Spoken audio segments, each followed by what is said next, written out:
మన కర్మలు ఎక్కువ మాట వల్లే వస్తాయి, మాటల వల్లే కర్మలు.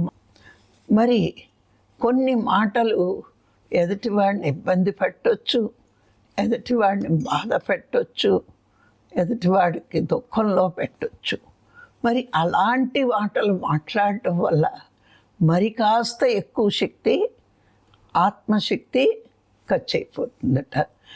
ఒక మంచి మాట పత్రిగారు చెప్పినట్టు చూడండి, నీ మాట నీకైనా ఉపయోగపడాలి, లేదు నీ పక్కవాడికైనా ఉపయోగపడాలి.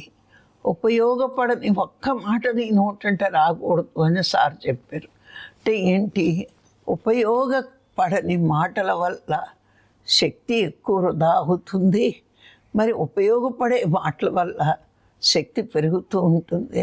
ఒకడికి మంచి చేసామనుకోండి, ఆ మంచి వల్ల మన శక్తిని ఇంకా పెంచుకునే అవకాశం ఉంటుంది.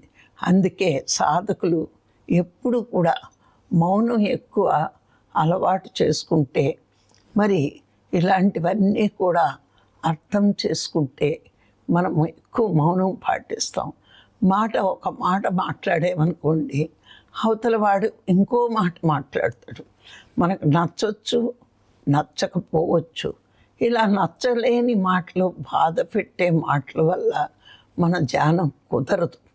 అందుకే వీలైనంత మౌనంగా మనం ఉండగలిగితే ఎదుటివాడి మనస్తత్వం అర్థమవుతుంది, వాడి బుద్ధి ఎలాంటిదో అర్థమవుతుంది.